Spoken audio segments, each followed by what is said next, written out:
Hello, welcome back. This is Oasis Digital, and this is an unscripted recording of us working on some of our own internal tools and resources. Oftentimes we work on our curriculum. I think today we're going to take it in a slightly different direction, but we're still going to be talking about looking at code and just discussing it. And so do some quick intros real quick. Of course, I'm Paul. Zachary. Kyle. John. So you can always find us on our YouTube channel. You can see our Twitter handles in the description there. Also, don't forget to like and subscribe. So, Did we introduce David? oh, we always forget David. David, Never you is did. remote, you know. I remembered David. Hi, We David. can't hear David.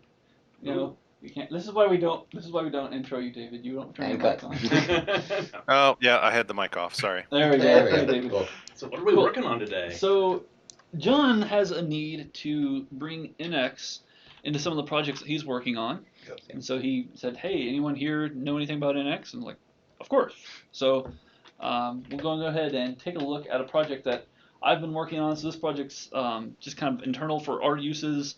It's still kind of in its infancy in terms of like, you know, who all is using it. And so it's perfectly fine to go ahead and just dig into it and share it and take a look at it together. So I think today the plan is to primarily take a look at that. If we have time left over, then we can always go back to the curriculum and see what kind of impact we can make there. So are we going to talk about what it does or kind of ignore what it does and just talk about the NXification part first? So I think it's probably important to actually talk about what it does because the context for why I picked NX for this project is kind of interwoven into Okay. the use case Well, of if the we kind project of itself. talk through the thing first, we might make it a separate segment from the NX details to help our viewers Sure. who care about one and not the other. Yep, sure. So in that case, then we'll go ahead and dive into the idea here. So one of the things that we noticed having worked on many, many different enterprise level applications is that there's way too much time spent in the industry as a whole when it comes to just the use and generation of dynamic forms. And now I know there's been tons of libraries in the past, but I wanted to take a swing at the idea of a dynamic form engine and library for Angular, but I wanted to kind of take it another notch. And the idea was to create something that you could use in many different kinds of environments and have some key extensibility that's necessary for the enterprise space. So like the ideas of not only do we want to be able to dynamically generate forms, but we need to be able to specify how those forms look, how those forms are laid out. We want to even be able to customize and add our own additional controls, control types, be able to skin them, or be able to adopt an existing form visually, but then be able to plug that into the power of Angular's reactive forms. Cool. And so that's the idea behind this project, is to take on crafting such a library. And so with that, there's a couple of primary axes of which work's being done here. There's the actual library implementation itself, and then there's also an idea of an admin screen that one could use to dynamically generate out, or actually ahead of time say, here's what I want my form to look like. Form designer screen. Exactly, a form Okay. designer that they could use to say, please give me the data structure that would be used to generate out this form dynamically at runtime. So like all Really these like hundreds of different tools you can use for like making forms on the web, except that instead of being a standalone tool, it's like just integrates super easily into your enterprise Angular app. Right, and it's Yeah, we need extensible. that. Every project we have needs that. Right, and it's extensible on the correct axes of like you're not forced to buy into any design pattern. Yep. Which is kind of a critical thing because Yep. like you can name a different customer here and they're going to be using a different design system from the previous one. Everybody's got their own Yeah, design so. system. Yep. All right, so just a very quick tour of how this works is that what we're seeing here on the screen is the actual the form editor, if you will. And so this one is built to run in the cloud. It's built using Angular Material, built with Firebase, just a really simple application that, well, very simple idea of an application here where you would log in, it's associated with Firebase, you have a list of the forms that you've made, and then you can, of course, make a new form or you can select an existing one.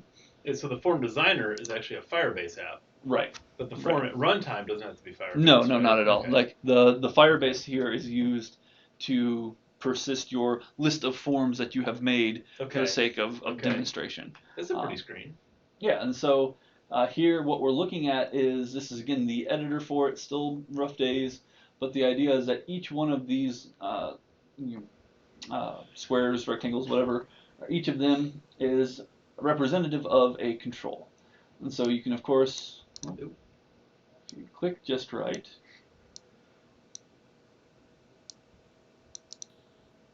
or not.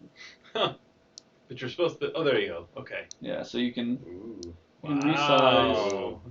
and it just kind of auto relays out. There we go. I got the Oh, drag look at handle that that. time. Wow. Okay. So you can just kind of lay it out however you want. And So you then, would have just totally demolished the amount of effort it takes to build these complex form screens. right. for Yeah, the render idea is formats. that the majority of the use cases, the actual output is quite simple, but the amount of work to get there is just way too much. So Yeah, this is gotcha. about Okay. simple output and simple effort to get there for the consumer. And so in here you have like a preview of what that individual control is.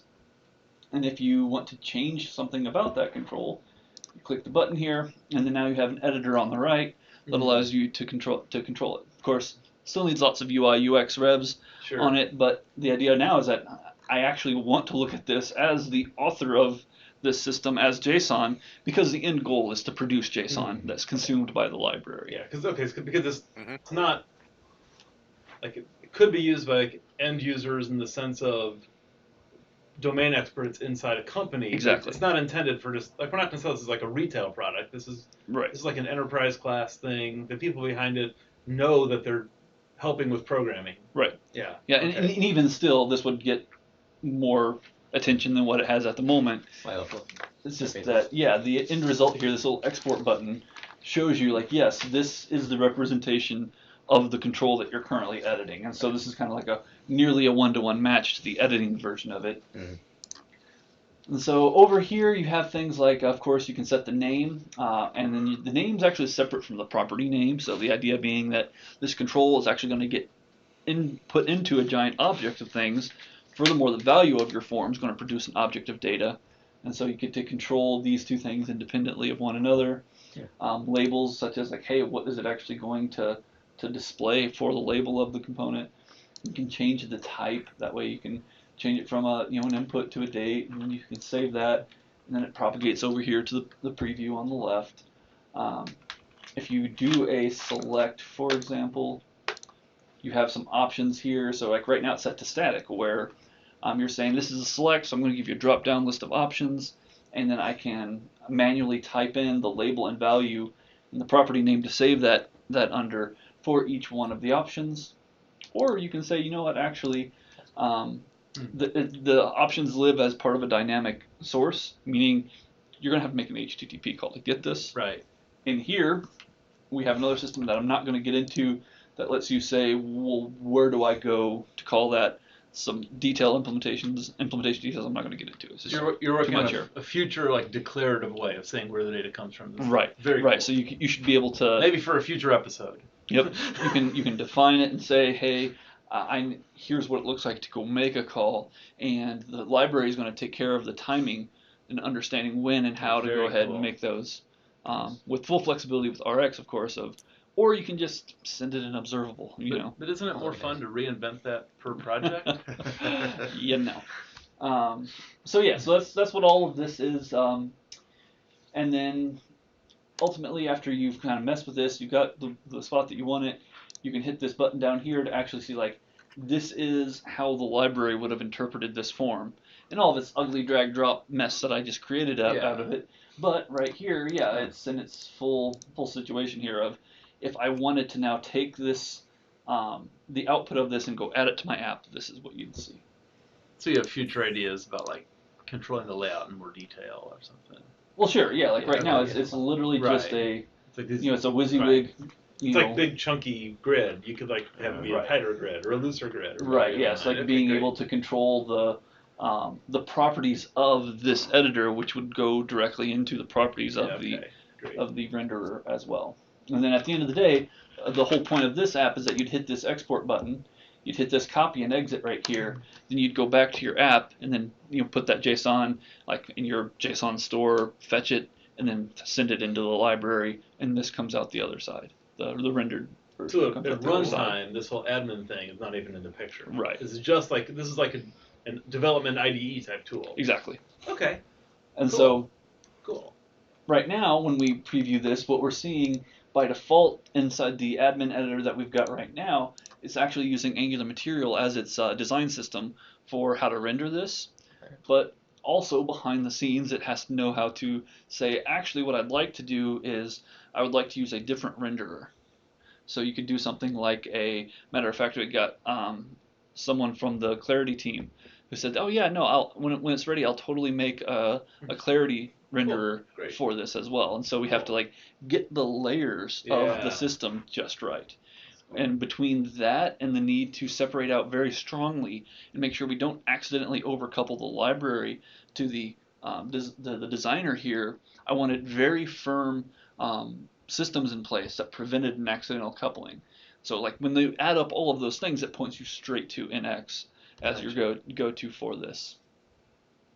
So So this is going to be like a set of projects laced together with NX. right.